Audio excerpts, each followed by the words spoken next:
In today's video, I'm going to teach you how to add multiple members in Microsoft Teams. Microsoft Teams is a fantastic tool for collaboration and communication, and being able to efficiently add members can really enhance team productivity.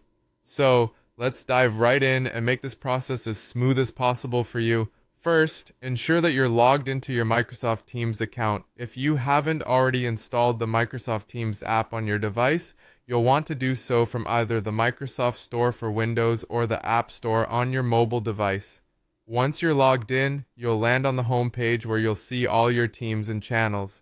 From here, head over to the Communities section. You'll find the Communities option, usually on the navigation pane. That's the left panel where you also see your teams, calendar, and files.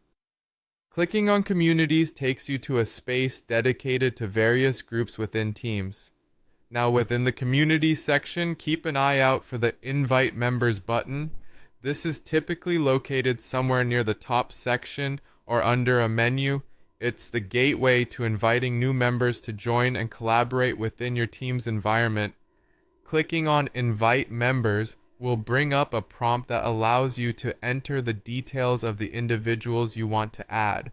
Here's where you can use either an email address, a name, or even a phone number to add new members. This flexibility ensures that whether you have someone's email or just their name or phone number, you can still invite them. Start typing the details into the provided field.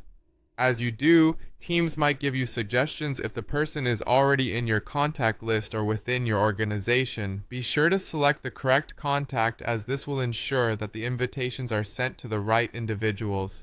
Once you've input all the necessary information for each person you are inviting, it's time to click that all-important Invite button. This button confirms your selections and sends out an invitation to each contact, enabling them to join the community. They will receive an email or notification inviting them to connect with your team. And there you have it. Your team is expanding and you're ready to collaborate more effectively. This method streamlines the process of bringing multiple people into your team's network, allowing for efficient and productive teamwork. Remember to always ensure that the people you are inviting are part of the organization or have a reason to be included in the team to keep communications clear and relevant. I hope you found these instructions helpful. Now you're all set to add members to your communities in Microsoft Teams with confidence. Thanks for watching, and I'll see you in the next video.